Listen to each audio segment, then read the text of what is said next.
tanta subjetividad. Ellos no quieren tanta subjetividad, lo que ellos quieren es mostrarte la realidad tal como es, con todo lo bueno y con todo lo malo que ésta traiga, ¿no? Y ya no solamente el aspecto sentimental, el aspecto subjetivo, el aspecto romántico. Entonces, así se impone el realismo. Pero el realismo también tiene una versión en la que se muestra lo más crudo, lo más terrible, lo más duro, lo más grotesco. Las novelas de este tipo son muy duras en realidad, ¿no? Uno lee, o una persona lee y se siente muy afectada respecto de las cosas que va conociendo en dicha lectura. ¿Cómo se llama esa exageración del realismo, chicos? Comienza con N de niño.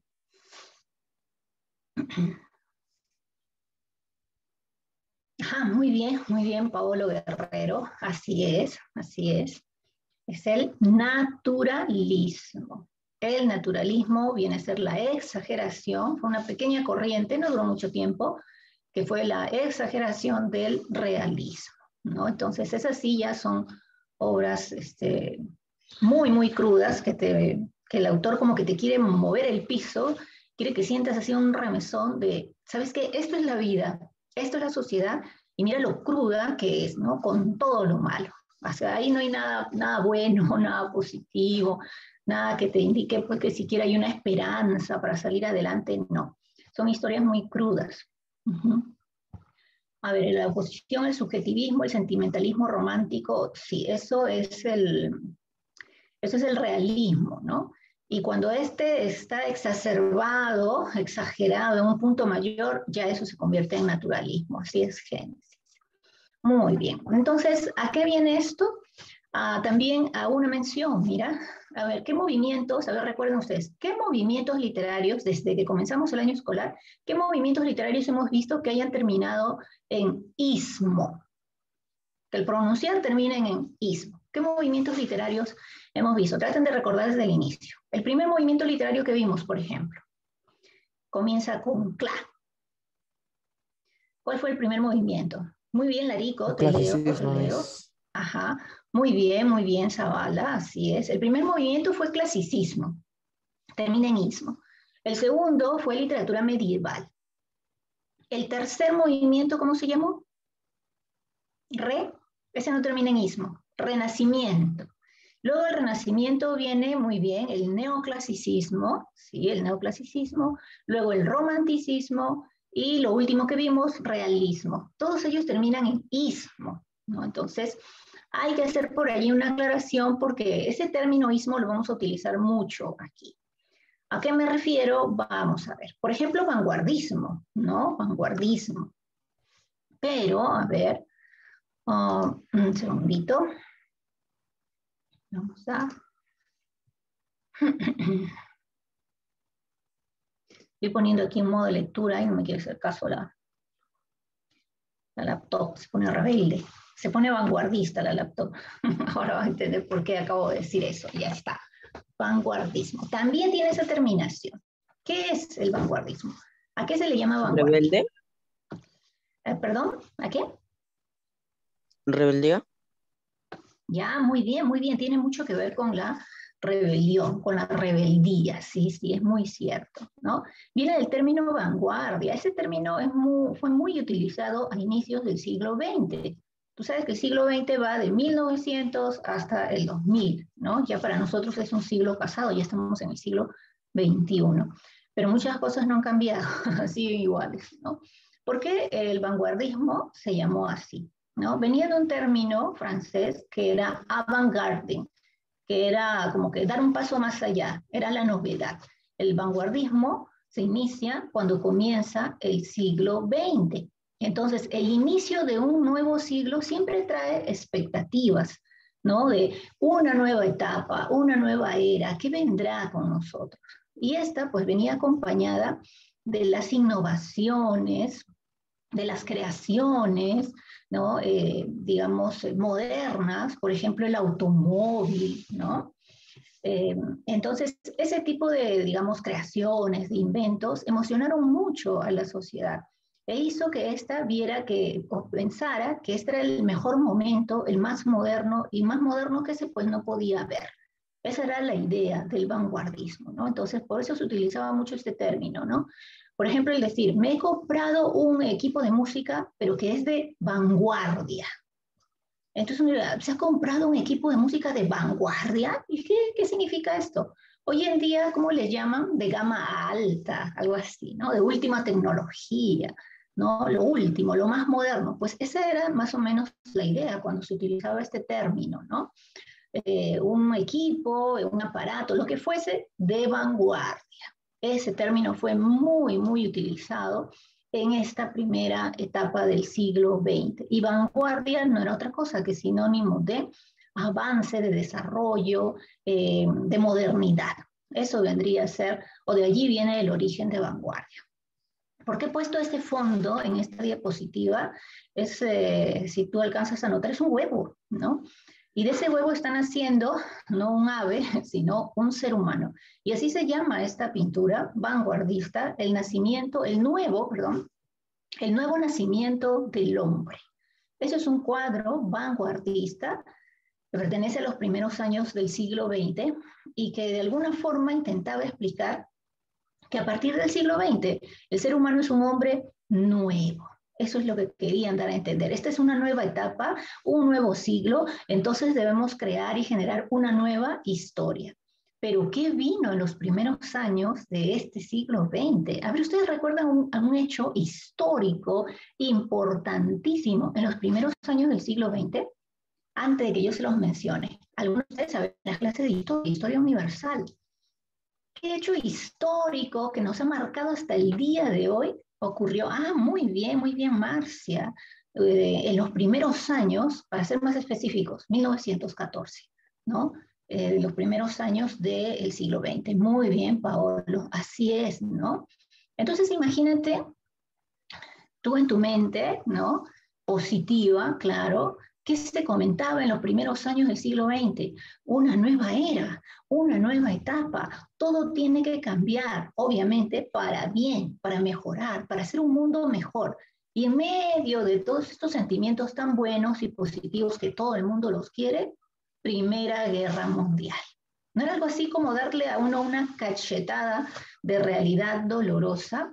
Tú que estás pensando en lo bueno, en lo positivo, una nueva etapa, una nueva sociedad, todo tiene que cambiar, debemos ser más modernos, más solidarios, y se desata la Primera Guerra Mundial.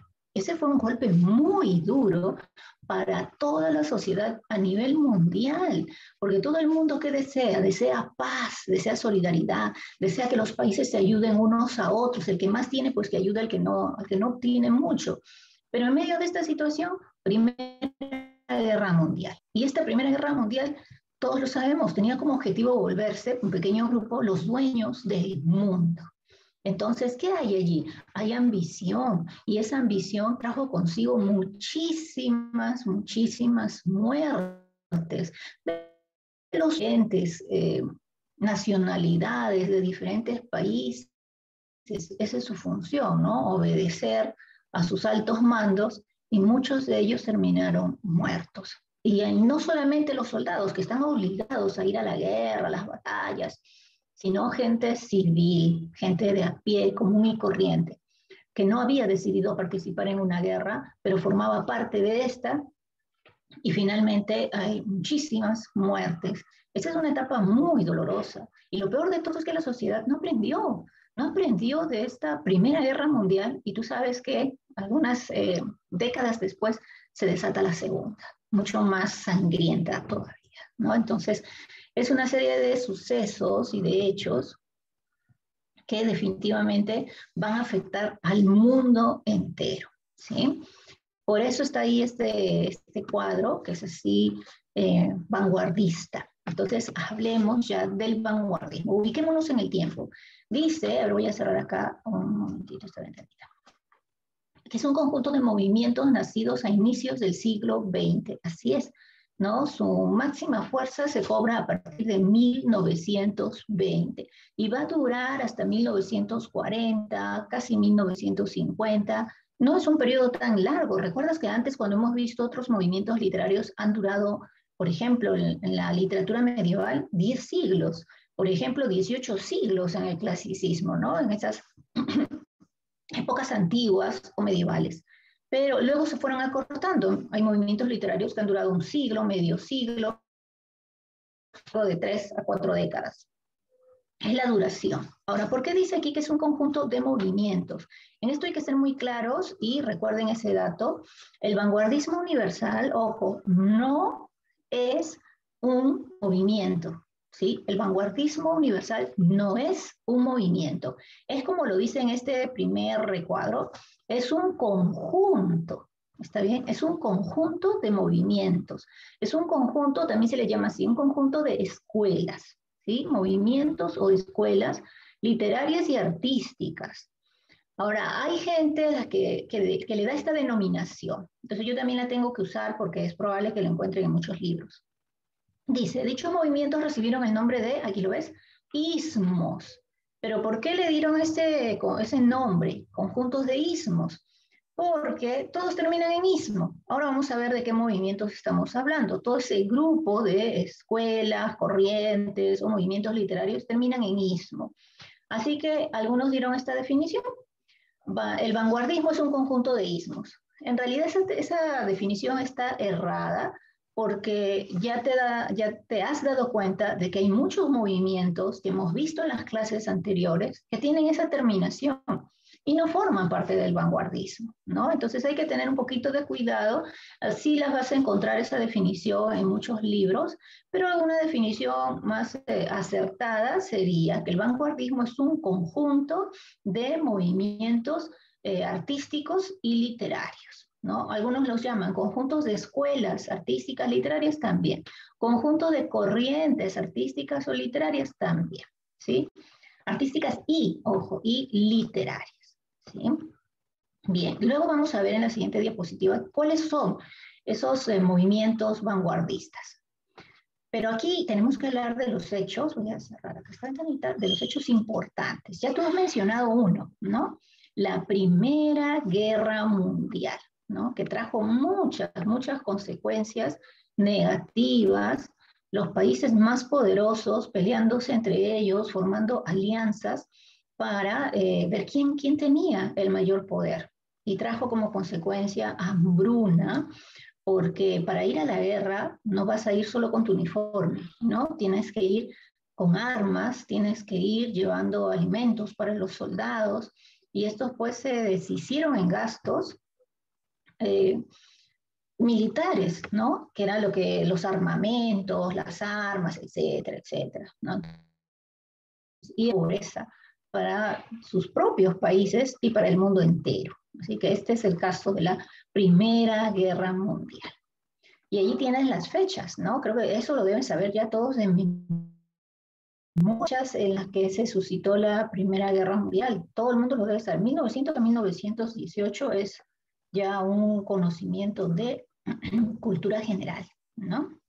Por ahí creo que están confundiendo, me están diciendo la Revolución Francesa. La Revolución Francesa se dio en el siglo XVIII. Aquí ya estamos ubicados en el siglo XX. Quizás se están confundiendo con esta, ¿no? Ajá.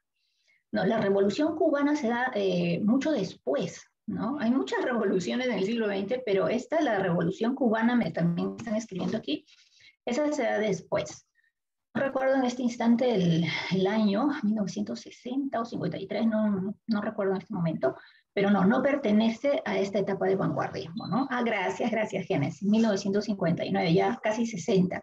No forma parte del vanguardismo. La que sí forma parte de esta época vanguardista es esta, la Revolución Rusa. ¿Saben ustedes que, para que más o menos se den cuenta con el año, miren, ahí lo tienen, 1917, la Revolución Rusa, la revolución en Rusia, se dio en 1917 y si se dan cuenta, en ese año todavía se estaba viviendo la Primera Guerra Mundial.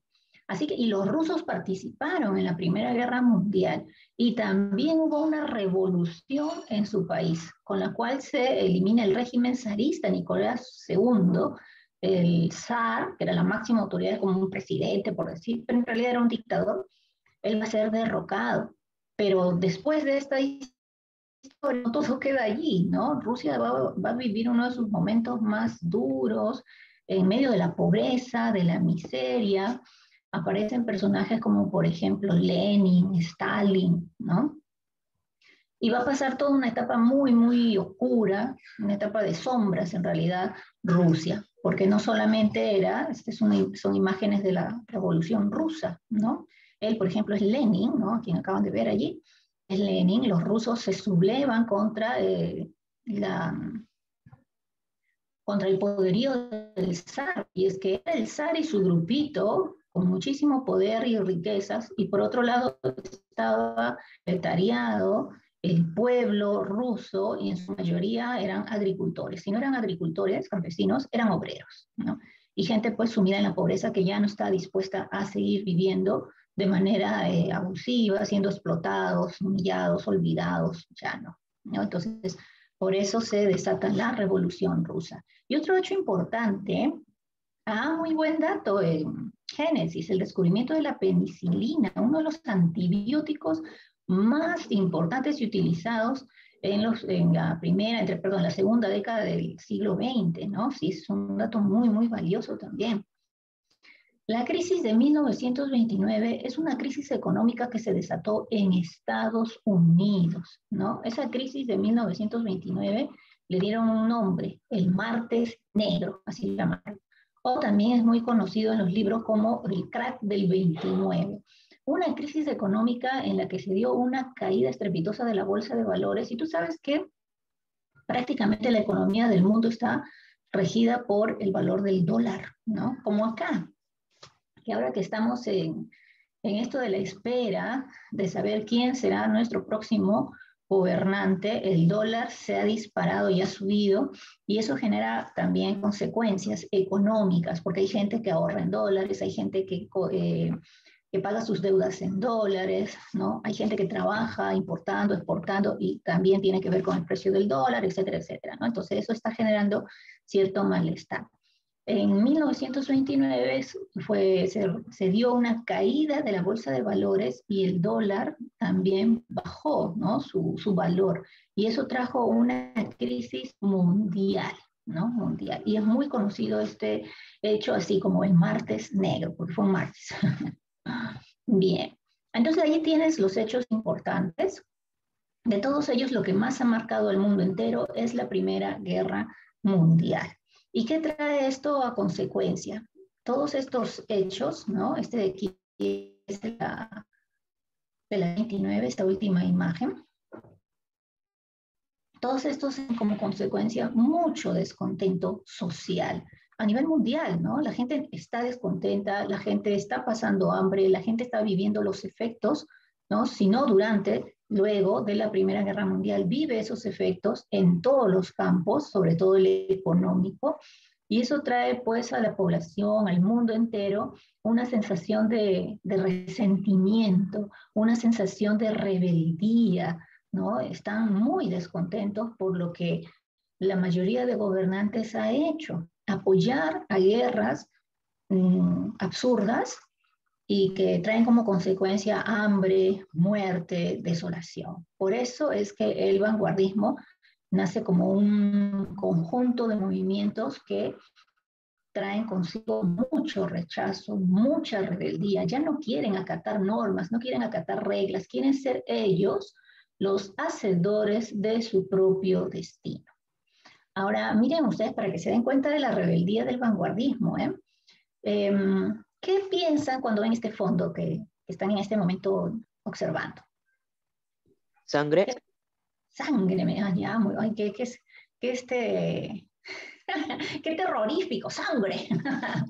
Ya, no es sangre, bueno, parece, ¿no? Parece, ya. Poemas, me dice, ¿qué poema? A ver, voy a intentar leer mis imágenes y me dice que es poema. Un mapa, me dice Marcia, ahí está, buena imaginación, un mapa viejo podríamos pensar, ¿no? Así esos papeles tipo papiro, pero no es. No es un poema, no es un mapa, no es sangre. Una guerra.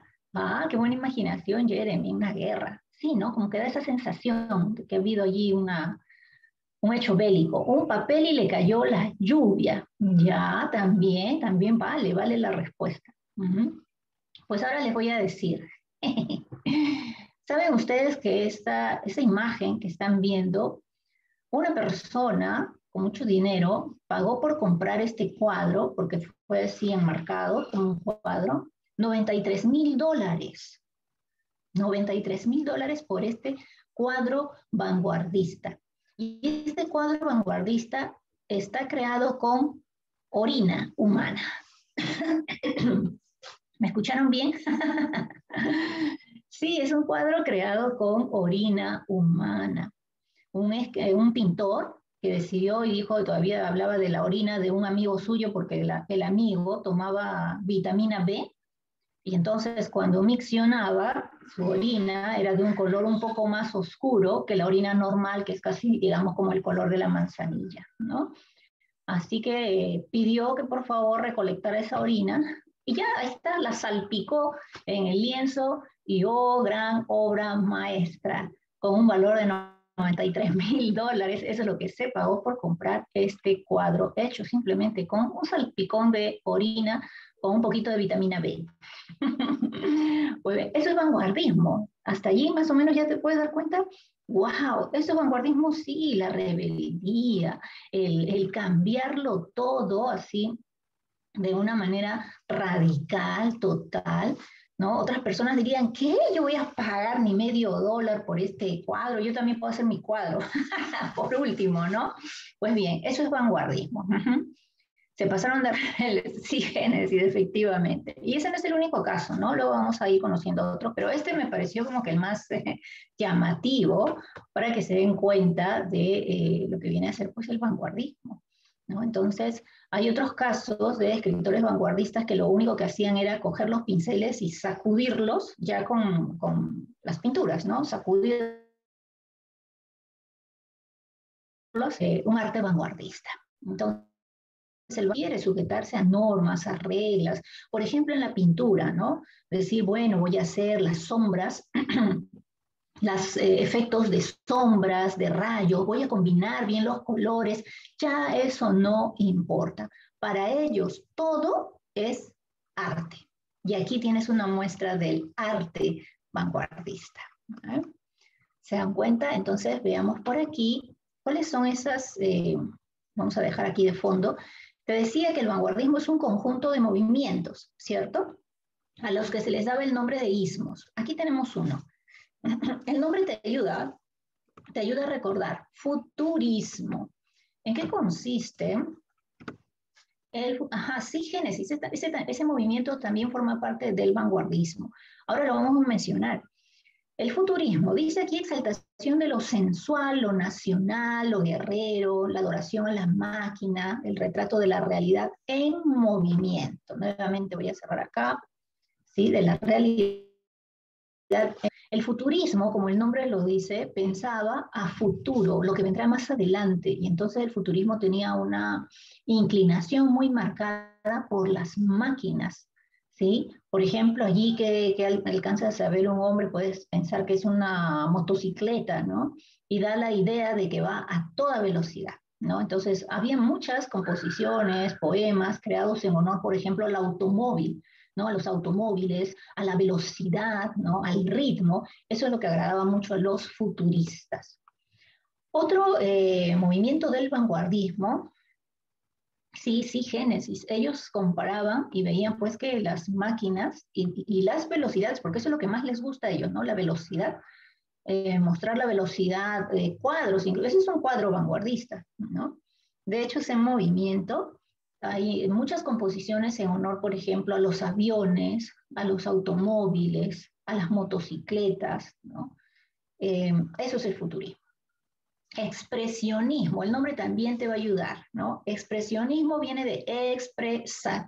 ¿Qué vas a expresar? Tus sentimientos. Ojo que no hablo del romanticismo, ¿eh? Esto no tiene nada que ver con el romanticismo, sino expresar tu mundo interno, que no necesariamente vas a contar una historia de amor, sino tu vida, ¿no? Que puede haber sido, en el caso de muchos escritores, como el escritor que hoy vamos a conocer, una vida dura, una vida triste, ¿no? Y él va a contar, va a expresar eso que siente, no se lo va a quedar guardado. Así que aquí dice, busca la expresión de los sentimientos y las emociones del autor más que la representación de la realidad objetiva, ¿no? Entonces se va a mostrar de alguna manera el mundo interno. Este es un cuadro también vanguardista, expresionista. Se ve ahí a una persona, pero si ustedes se percatan de la imagen, ¿no? como unas líneas, como unas curvas, y se nota claramente el rostro de asombro, ¿no? Entonces, eso, por ejemplo, es el expresionismo, ¿no? En el arte se podía demostrar a través de los gestos, de los rostros, ¿ok? Ahora acá, a ver, otra escuela literaria, otro movimiento del vanguardismo es el surrealismo. Ya el surrealismo digamos, se relaciona con el mundo de los sueños. Por eso allí dice mundo onírico. El mundo onírico es el mundo de los sueños. Los autores nos van a contar a través de sus obras sus sueños. Y tú sabes, a ver chicos, ustedes, eh, yo no soy de soñar mucho, ¿no? O si sueño, pues no los recuerdo, no recuerdo mis sueños. Y los pocos que recuerdo me causan miedo, porque no sueño cosas bonitas. Pero bueno, ustedes también deben haber soñado de todo, ¿no? Sueños bonitos, pesadillas también las hay, ¿no? Pero nos podemos dar cuenta de que en un sueño todo puede pasar. A veces una persona recuerda el sueño y dice, pero ¿cómo voy a haber soñado esto? ¿Pero cómo puede haber pasado esto? Porque son cosas fantásticas, ¿no? Pues bien, ese mundo fantástico en el que todo puede ocurrir, porque así es, todo puede suceder en un sueño, ese viene a ser el surrealismo, ¿ok? El mundo onírico, ¿está bien?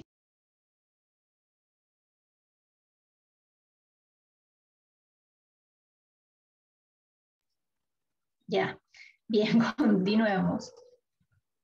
Tenemos más, ¿ah? No son los únicos, son varios los movimientos vanguardistas. ¿Qué otros tenemos acá? Ajá, miren ustedes para que se den cuenta de lo loco, lo rebelde, el dadaísmo. Sí, me he comido allí la tilde, claro, porque allí hay un hiato acentual. Dadaísmo, ¿no? Le voy a agregar allí la tilde a esa palabra. El dadaísmo también es una corriente literaria. ¿De dónde viene el nombre? ¿No? Porque mira, has visto futurismo, bueno, futuro, expresionismo, expresión, y dadaísmo viene del término dada. Entonces, dada, ¿y qué es dada, profesora? Dada vienen a ser los balbuceos de un bebé. Cuando los bebés comienzan a hablar, no dice da, están que juegan, ¿no? Con las sílabas. De allí se les ocurrió a los autores ponerle este nombre, ¿no? Todo loco, dadaísmo. ¿Por qué se caracteriza el dadaísmo? Porque apuesta por un arte que es progresista, es un arte comprometido, ¿no? Muestra también lo incierto, lo absurdo, ¿no? Es bastante general el dadaísmo. Aquí tienes, por ejemplo, este también es un cuadro dadaísta, ¿no? Que es así real, ¿no? Absurdo. Miren ustedes las formas, por ejemplo, ¿no?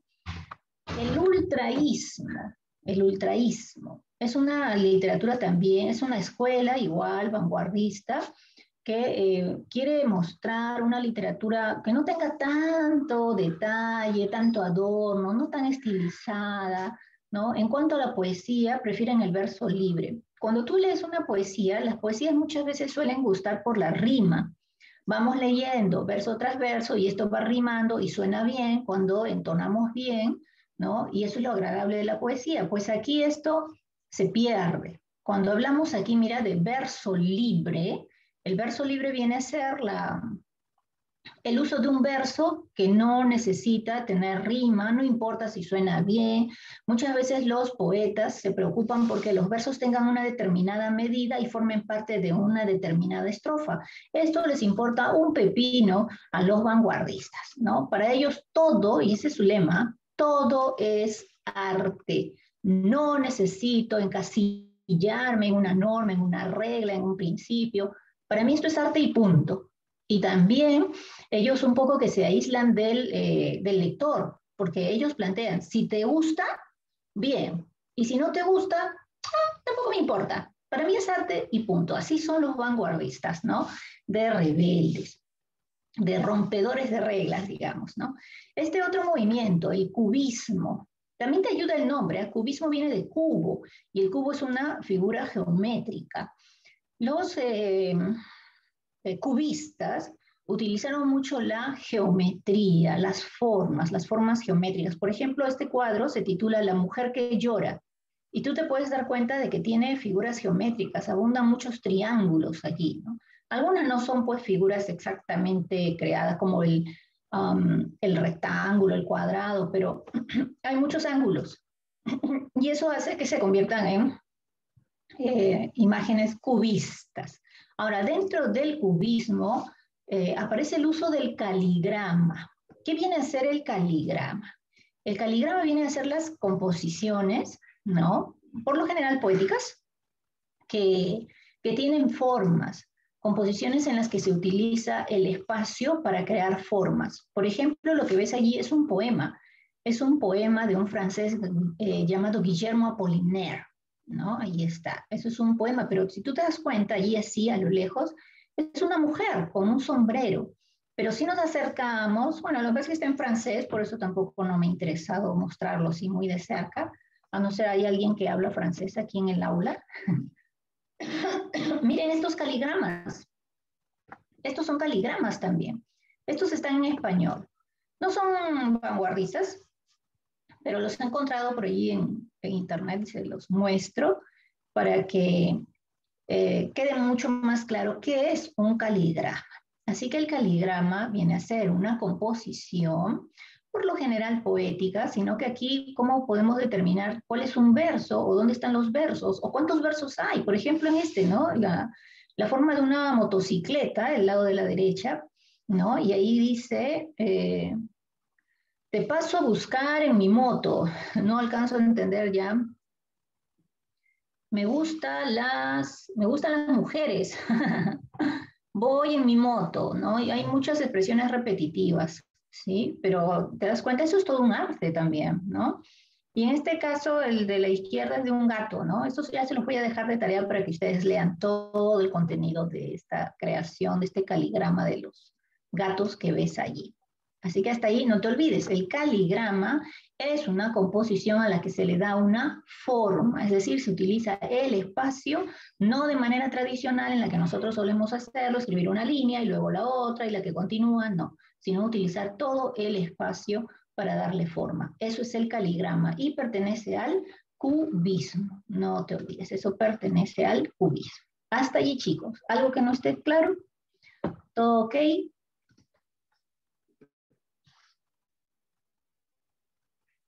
Los leo, los escucho. ¿Todo bien? ¿Todo claro? Bien, continuemos entonces. Gracias, Génesis. Este también es un cuadro vanguardista, ¿no? Y hay cuadros vanguardistas donde se muestra de alguna manera lo absurdo. Aquí, por ejemplo, miren la deformación, ¿no? Hay una serie de relojes allí como que parece que están que se chorrean, ¿sí? En un paisaje bonito del mar. ¿Mm? Veamos las características del vanguardismo. En poesía, te lo acabo de decir, ¿no? El verso librismo significa verso libre. Los poetas tradicionales, cuando crean sus composiciones, utilizan medidas, utilizan estrofas, utilizan medidas en los versos, de modo que un verso no sea tan gigante y el otro tan chiquitito que suene mal, ¿no? Y sobre todo la rima. Pues bien, aquí esto no interesó, ¿no? Los vanguardistas, los poetas vanguardistas pasan por encima de estas normas y reglas y no les interesa las composiciones tradicionales, así que ellos pueden crear un verso grande, uno chiquito, uno mediano, con rima, sin rima, eso no importa. Esa es una característica propia de los poetas. La falta de plan lógico, esto abunda en la literatura vanguardista, ¿no? La falta de lógica, el contar, o ya sea a través de poemas o novelas, hechos que nos van a parecer absurdos, que nos van a parecer ilógicos, y eso nos va a llamar mucho la atención, ¿no? Porque ¿cierto? Pero ¿cómo va a pasar lo otro? Pues pasa, pues ocurre aquí dentro del vanguardismo. El uso de la metáfora. Tú sabes que la metáfora es una figura literaria en la que se dice algo, lo que se explica es a través de otros hechos, otras imágenes, ¿no? Es como hablar en un sentido figurado, ¿no? Y las perlas de tu boca. Si yo le dijera, bueno, si un poeta le dijera eso a su amada, me encantan las perlas de tu boca, ¿es que la amada realmente tiene perlas en la boca? ¿A qué crees que se refiere cuando dice me encantan las perlas de tu boca? Eso es una metáfora. Claro, muy bien, chicos, ¿no? A los dientes, no, los labios no, porque perlas asemejan a la blancura de los dientes, ¿no? Entonces me encantan, para no decir porque sonaría tan simplón, me encantan tus dientes, No, no, me encantan las perlas de tu boca. Oh, qué bonito, qué romántico, qué lindo, ya te acepto. Ya, eso es metáfora, ¿ok? Bien, y el uso de la metáfora aquí abunda dentro de la literatura vanguardista. Pasemos a la narrativa, porque hay bastante, ¿no? La narrativa fue abundante aquí en el vanguardismo. Dice diversidad de temas, así es, en la narrativa hay diversidad de temas, se trata de todo. Por ejemplo, en los otros movimientos siempre está un poco la literatura encasillada. En el realismo, hechos reales, mostrar la realidad del momento. El romanticismo, todo amor, subjetividad, naturaleza. Neoclasicismo, la razón, la razón, la razón. En cambio, ¿qué pasa aquí en el vanguardismo? En el vanguardismo se habla de todo, se trata de todo. Aquí no hay restricción. Esta literatura no está encasillada a un hecho histórico, económico, social, no. Ellos deciden relatar lo que quieran. No hay aquí limitaciones. Innovaciones técnicas, efectivamente, ellos van a utilizar nuevas técnicas narrativas, ¿no? Por ejemplo, antes existía el narrador omnisciente. ¿A qué se refiere el narrador omnisciente? El narrador omnisciente es aquel que lo sabe, el que narra la historia y lo sabe todo y te lo cuenta todo.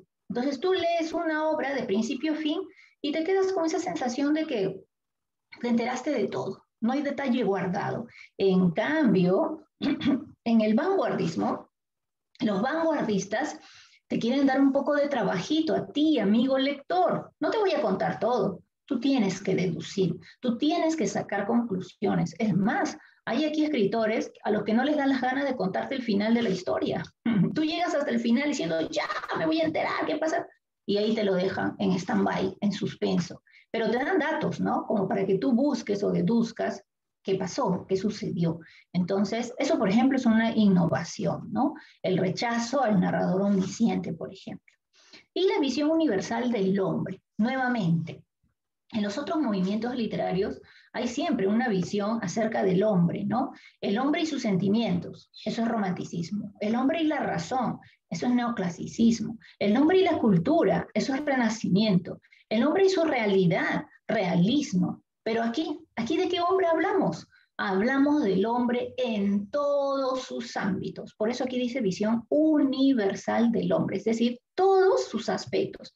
No es que prime solo su corazoncito, no es que prime solo la realidad que lo rodea, no, aquí es todo. Por eso es que es una literatura muy amplia, muy variada, y yo creo que es por eso también que tiene varios movimientos literarios, porque uno solo no te podría, digamos, explicar todo lo que para ellos significó los inicios del siglo XX. ¿Sí? Por eso es que el vanguardismo es un conjunto. ¿Okay? Este también es un cuadro vanguardista en el que se utilizan las formas, ¿no? Y el color monótono, no un solo color, ¿no?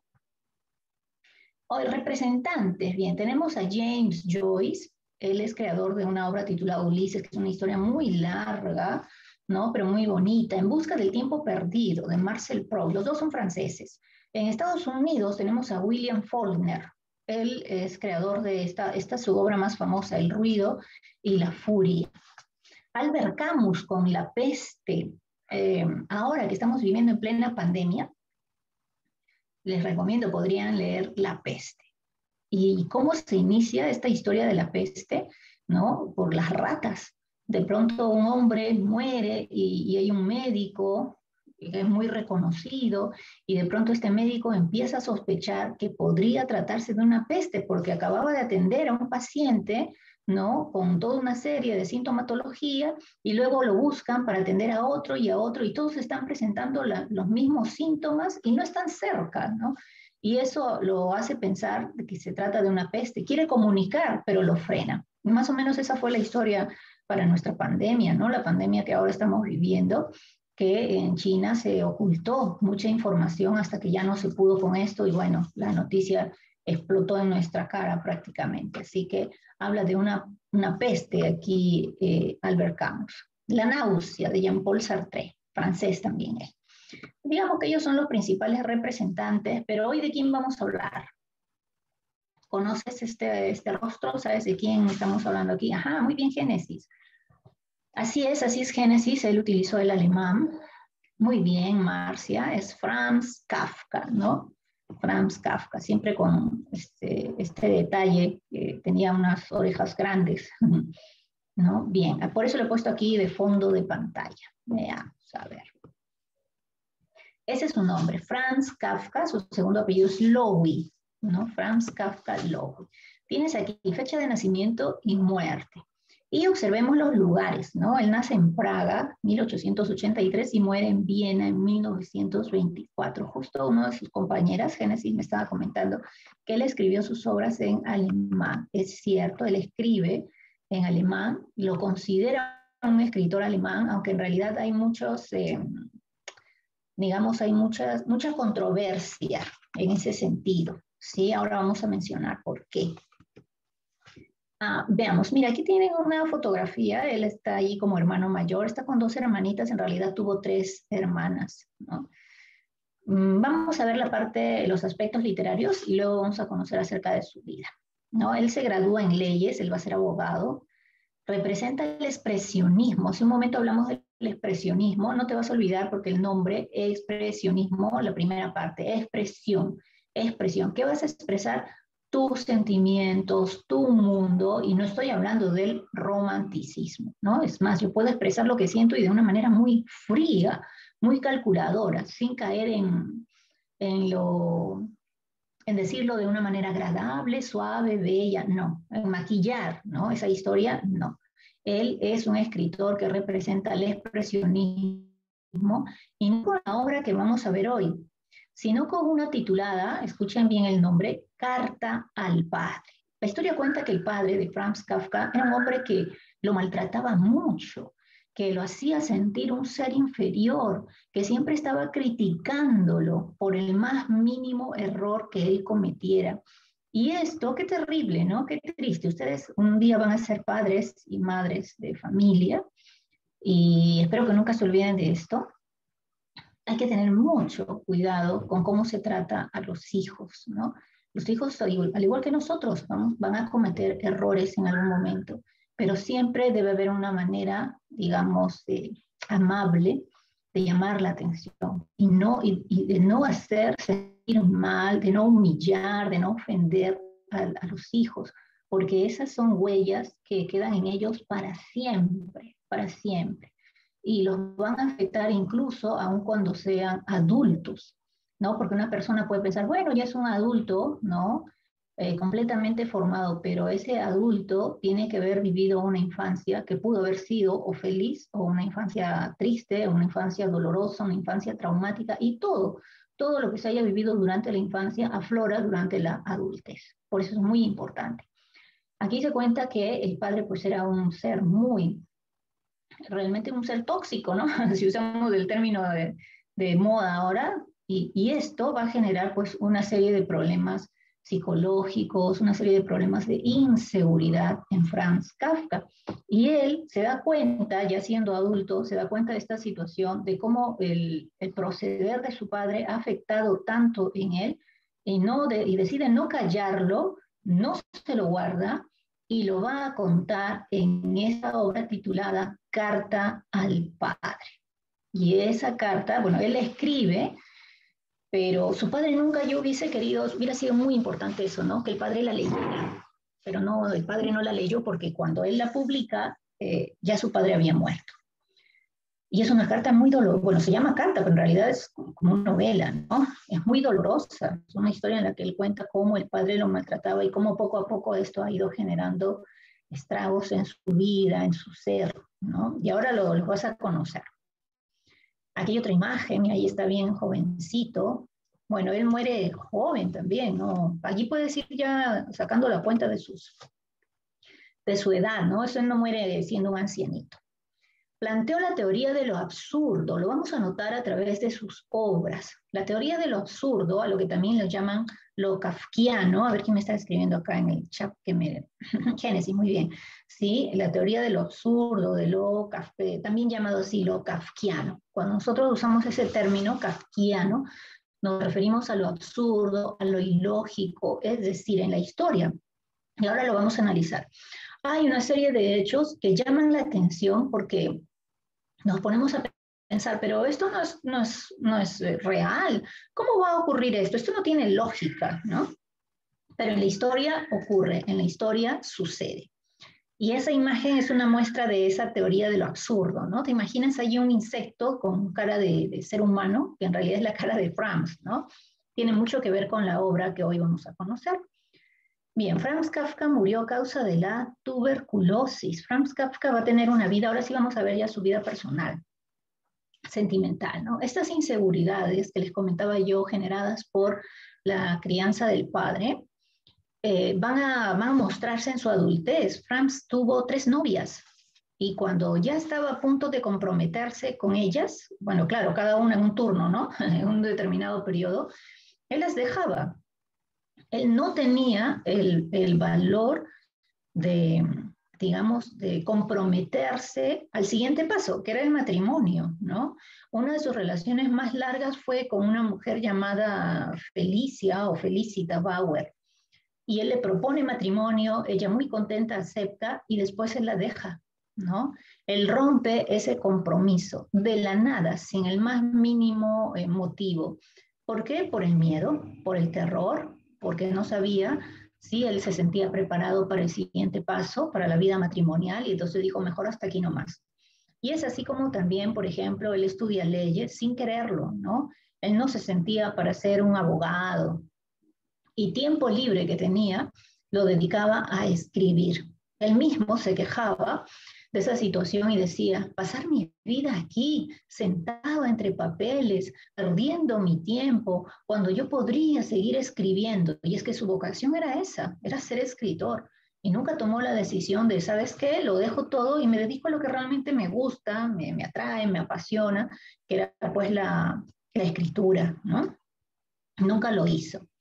Y luego vino la historia trágica, pues, de la muerte de las hermanas. Franz Kafka es judío, él es considerado judío, y ustedes saben que en la época, eh, de la época inicial en la que se persigue a los judíos, pues sus hermanas van a ser asesinadas por ser judías nada más, ¿no? Y eso pues trae mucha tristeza, mucho dolor familiar. Él finalmente enferma de tuberculosis, una enfermedad que no lo va a dejar, y se lo va a llevar de este mundo. Él muere a causa de la tuberculosis. Así que mucho de su vida está representado. Ella es la novia con la que más tiempo duró, ¿no? Felicita Bauer. Esta es una caricatura, veamos, acerca de Franz Kafka, ¿no? Ahí está con su pluma, escritor. ¿Cuáles son las obras de Franz Kafka? La Metamorfosis, de esta vamos a hablar el día de hoy. Carta al Padre, te dice ya una mención acerca de esta. América, El Castillo, El Proceso, La Muralla China, solo son algunas, no es que sean todas las obras, es más, antes de morir, mira, esto es una muestra más de las inseguridades de Franz. Él no creía que fuese un gran escritor. Entonces, cuando sabía que la muerte venía ya por él, él llama a su amigo, que también era escritor, llamado Max Brod. Lo llama y le pide que destruya sus obras, que éstas no salgan a la luz. Él se lo promete, el amigo lo prometió. Muere Franz y al pasar el tiempo el amigo duda mucho de esta promesa, ¿no? El amigo dice, ¿cómo negar al mundo de la fama de este autor y de su talento? Así que él decide romper esta promesa y hace la publicación de las obras de Franz. En el libro de literatura que tienes tú del colegio, ahí está en un orden cuáles son las obras que él publicó en vida y cuáles son las obras publicadas después de su muerte. Esas obras publicadas después de su muerte las publicó el amigo Max Brod e hizo que él pues alcanzara la fama, ¿no? Después de la muerte. Yo creo que aunque no cumplió la promesa de Franz Kafka, el amigo de todas maneras hizo algo, bueno, creo yo una obra de amor, de cariño por el amigo muerto, ¿no? Así que esa es la historia, ¿no? Muchas de sus obras fueron publicadas pese a que no era su último deseo. Esta es la obra de la que vamos a hablar hoy. La Metamorfosis. Datos de la obra. La Metamorfosis, ahí no la tengo aquí, creo que la bajé, me parece que la está leyendo mi hijo. Sí, no la he traído por acá. Es una novela corta, así que lean, chicos, lean. Es una novela bien cortita, ¿no? Creo que en 2 horas te acabas la lectura, si lees rápido, ¿no? Y si no, bueno, pues tómate un día, léela, léela. Es mejor leer a que te cuenten. Bueno, yo por el motivo de la clase te lo tengo que contar, pero es mucho mejor leer. El tema, mira tú, bueno, según el fondo, la imagen que ves, 2 hombres, ¿no? Furiosos, enojados, queriendo pisotear a ese pobre insecto, ¿no? La deshumanización en que se encuentra sometido el hombre en la sociedad capitalista. Terminada la historia, regresamos al tema, ¿ok? Para analizar de qué se trata. Y aquí vamos a conocer a los personajes, los paso rapidito, porque igual en la narración los vas a ir viendo. Gregorio Samsa, que es un trabajador, el señor y la señora Samsa. Los padres, que son los padres de Gregorio, no tienen un nombre propio, ¿no? Solo señor Samsa, señora Samsa, pero no tenemos el nombre, ¿no? Solo están registrados en la historia por sus apellidos. Ellos son los padres de Gregorio, su hermana, Grete, hermana, el jefe de Gregorio, una empleada, una sirvienta y unos inquilinos. ¿Sí? Veamos entonces de qué trata la historia. Nos cuentan aquí que Gregorio se levanta muy asustado, creyendo pues que ya es muy tarde para llegar a su trabajo. No nos dice la historia con exactitud a qué se dedica Gregorio, pero más o menos deduciendo, y lo que cuenta la crítica literaria también, es que Gregorio es un empleado de alguna especie de fábrica en la que él tiene que llevar muestrarios, ¿no? De un lugar a otro. Es un trabajo arduo porque Gregorio tiene que viajar constantemente, llevando muestras o algo así a un lugar y luego a otro y a otro, y eso significa que no tiene amistades duraderas. Conoce a gente así de manera esporádica, pero no entabla amistades duraderas con alguien, ¿no? Y eso también no es bueno. Ahora, se da cuenta que se ha quedado dormido, ¿no? Y cuando despierta, él ha quedado convertido en un insecto, ¿no? Un monstruoso insecto, un insecto gigantesco. Él se da cuenta porque intenta levantarse, intenta sentarse en su cama y no logra hacerlo. Y cuando abre bien los ojos, ve que su cuerpo está rodeado de una serie de patitas y que la sábana está resbalándose ya, cayéndose de su cuerpo porque tiene como una especie de vientre voluminoso y él pues se queda mirando y no sabe qué pensar en ese momento, ¿no? Pero no es el ser humano que se... Aquí, por ejemplo, ya hay un hecho de la teoría de lo absurdo, ¿no?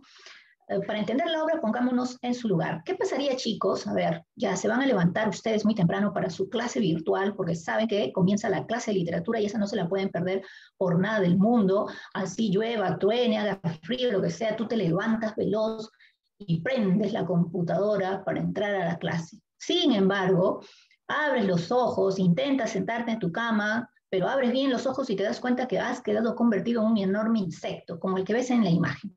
¿Qué pensarías? ¿Qué harías? ¿Cuál sería tu primera reacción lógica para ti, ¿no? Yo luego les cuento cuál sería la mía. ¿Cuál sería su primera reacción? Asustado, me dicen ya. Me asusto, claro, ¿no? Yo creo que sí, muy bien, Melina, Olaya. Sería la primera reacción, ¿no? El asombro, muy bien, Génesis también, ¿no? Asombro, ¿qué pasó, no? ¿Qué ocurre con mi cuerpo? ¿Qué me ha pasado? Yo también, obviamente, me asustaría, yo creo que gritaría y pediría ayuda, ¿no? En este caso, bueno, a ver, vivo con mi esposo y mis hijos, solo ellos, y gritaría como una loca, ¿no? Auxilio, ayúdeme, que alguien me ayude a volver a ser quien era. Yo creo que estaría horrorizada, y más aún porque a mí no me gustan las cucarachas. Bueno, creo que a nadie les gusta, sino que yo tengo una aversión muy particular por ellas. No es lo mismo que encontrar una arañita.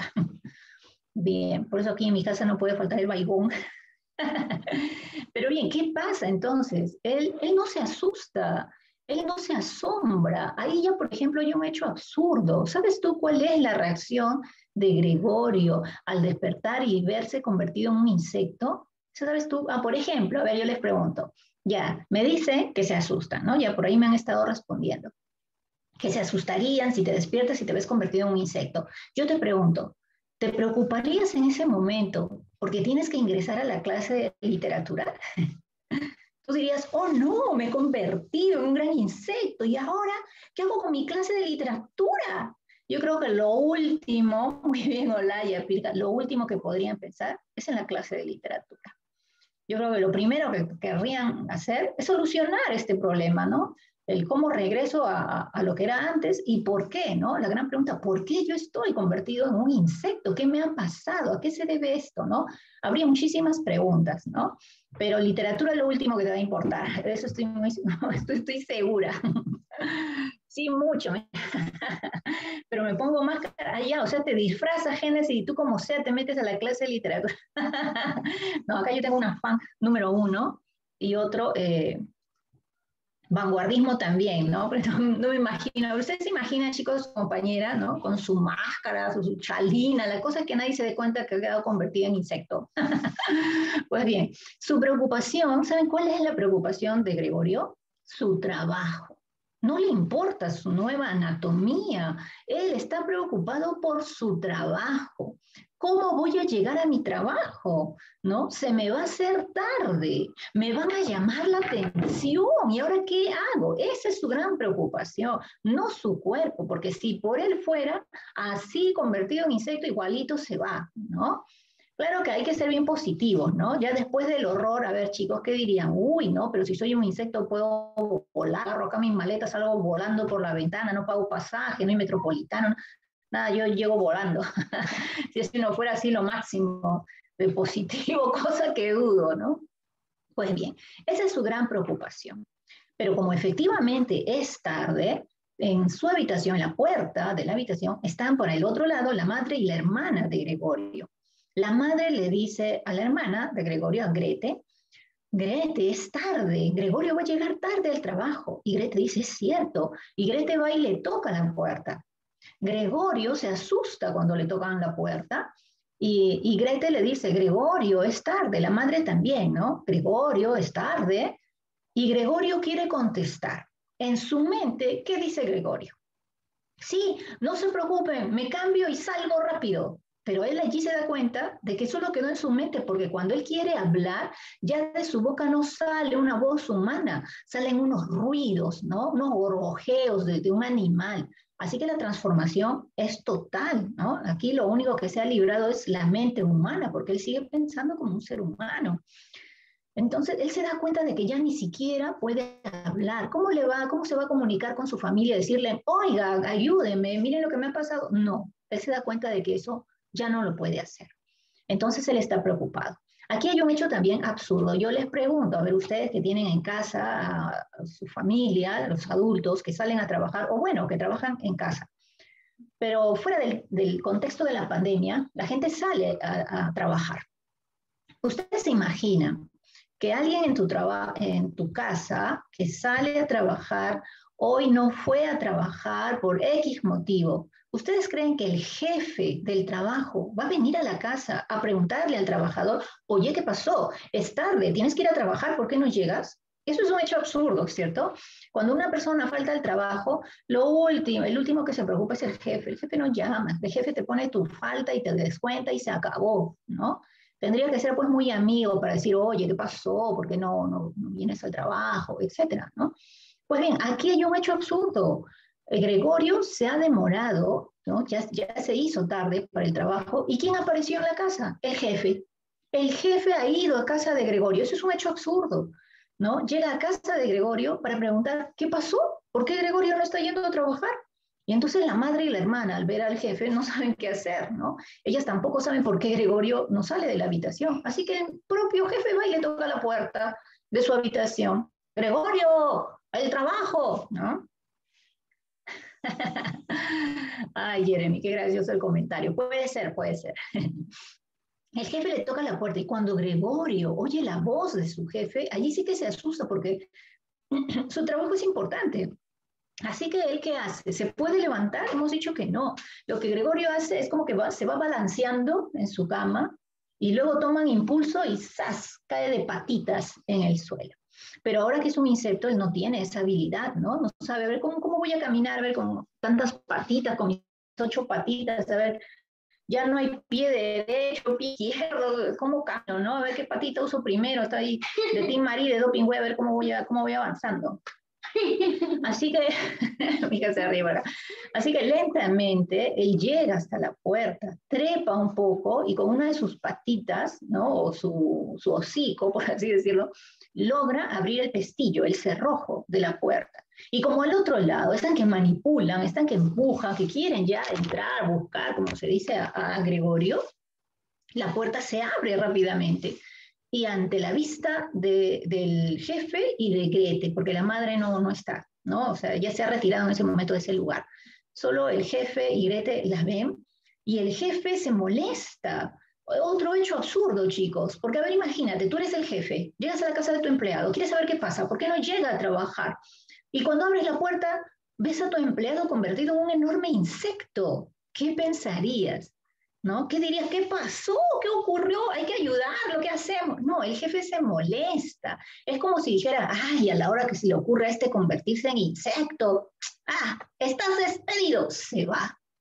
Y eso, que a lo que tanto le temía Gregorio, finalmente ocurrió. Él ha sido despedido, se ha quedado sin empleo, ¿no? Y eso que Gregorio, en medio de su lenguaje ya insectil, intenta decirle, ¿no? Tengo un inconveniente, pero voy a salir adelante y voy a realizar mi trabajo. Eso es lo que Gregorio dice, pero el jefe tampoco lo entiende porque ya no es voz humana. Y el jefe se marcha, cierra la puerta. Grete se queda preocupada.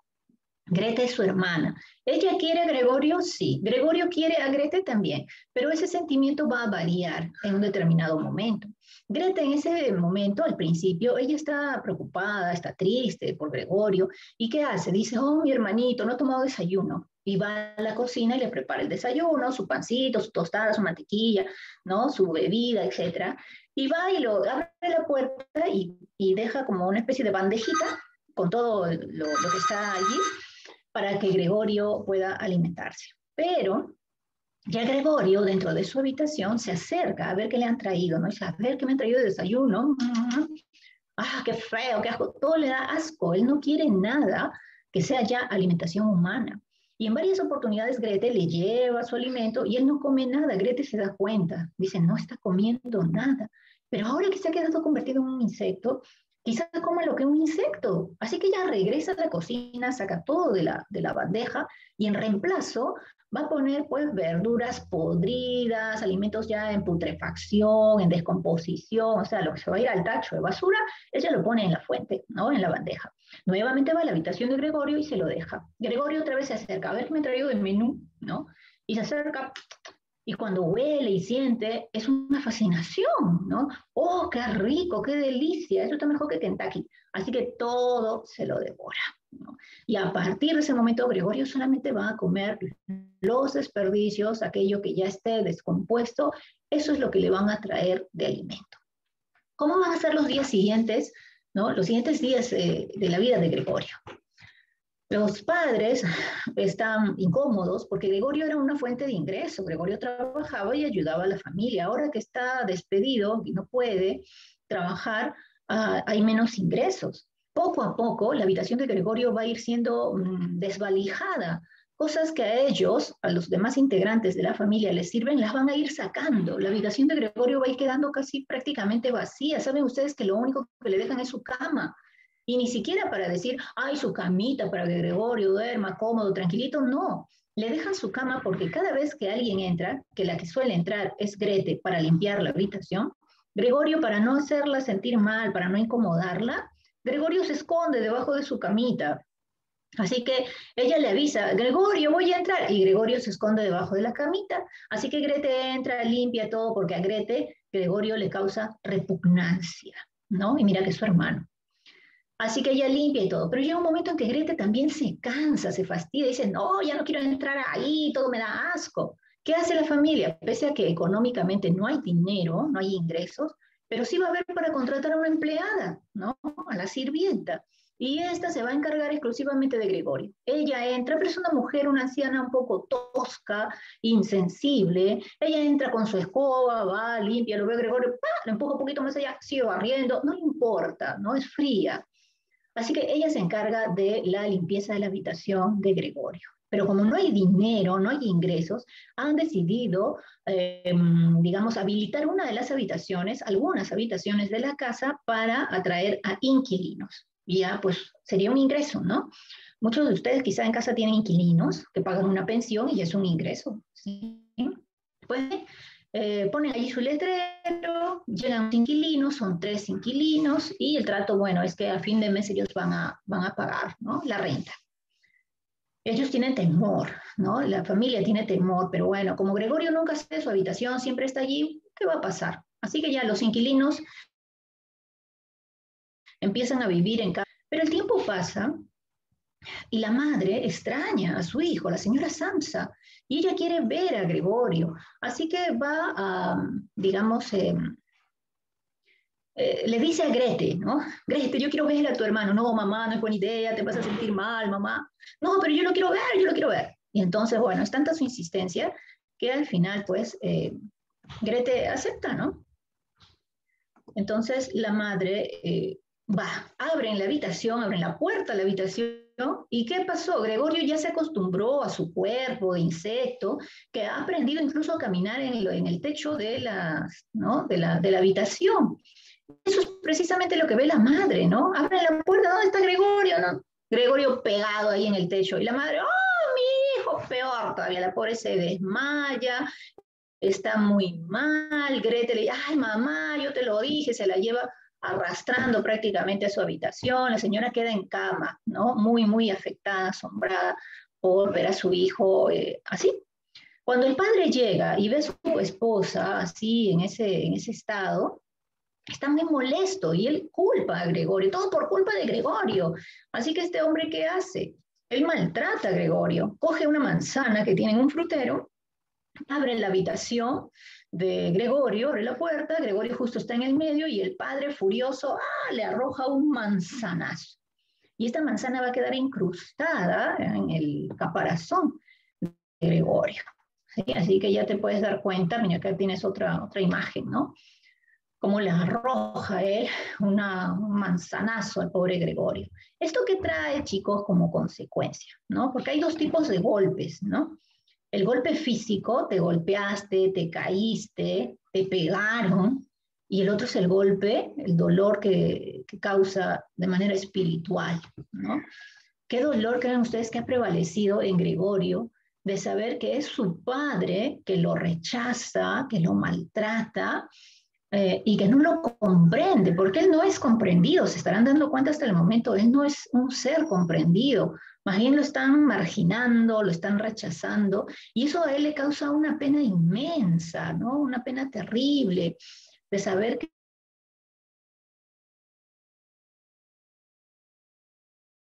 que solamente la sirvienta.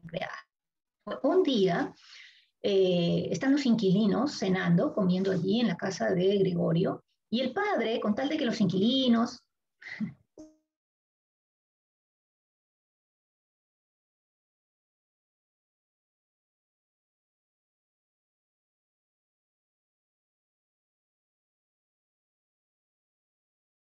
no los leo, a ver si me responden. Sí, bueno, sí, me dice Barrera. Sigue, sí, ya, a ver un segundito, chicos, voy a... Ahora ya no, un poco. Ya voy a cambiar, a ver. Espero que no se vaya la señal. Ya.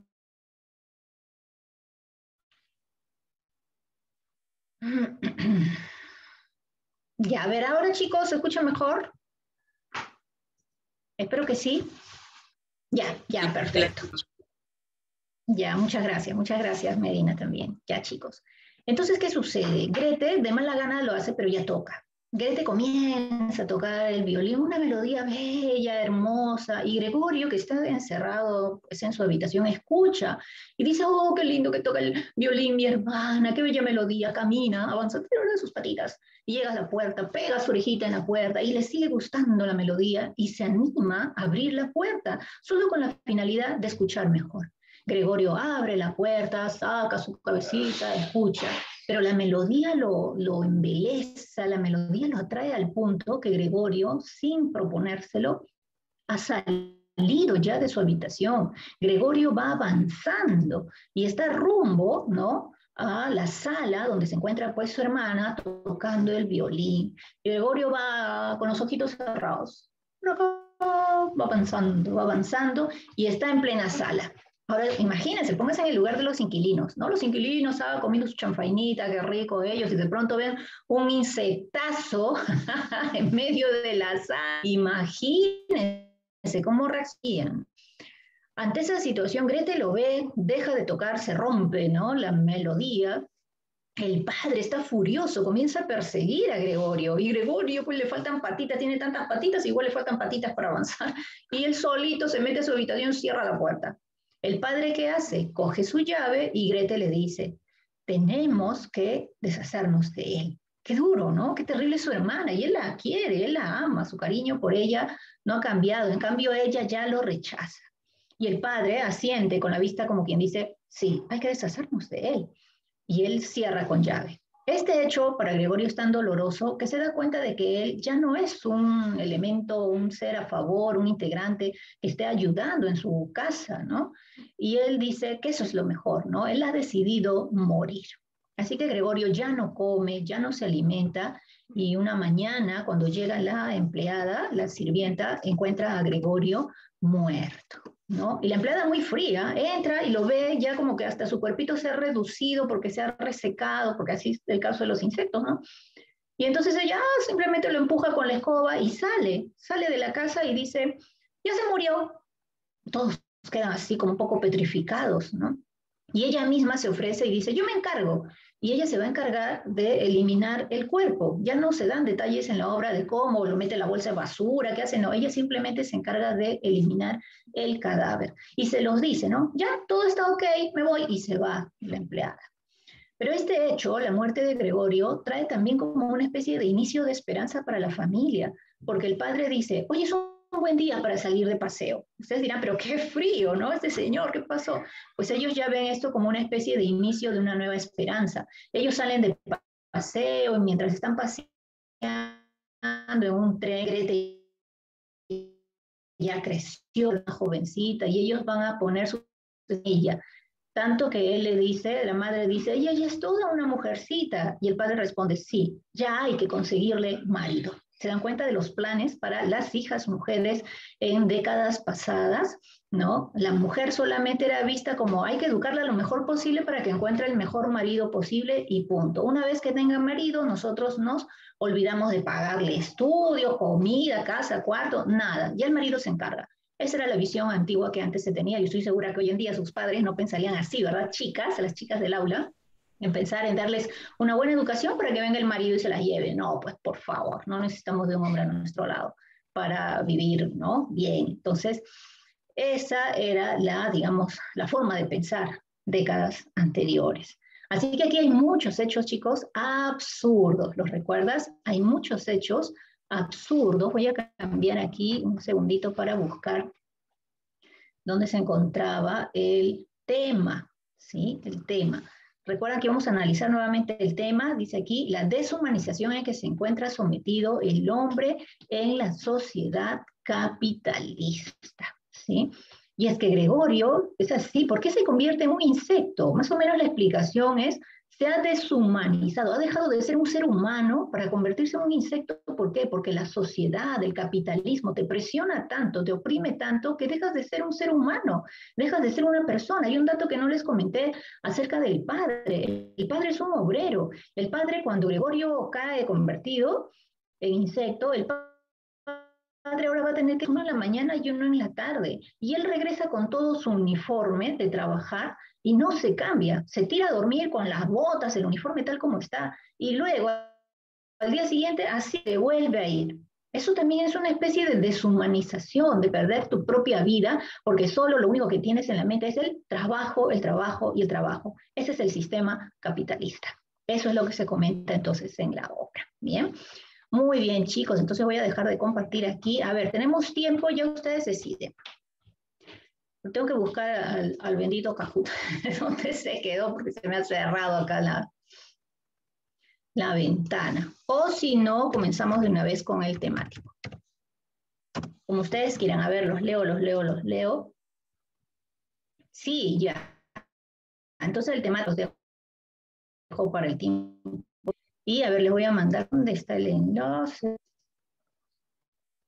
Les voy a mandar el número, ¿sí?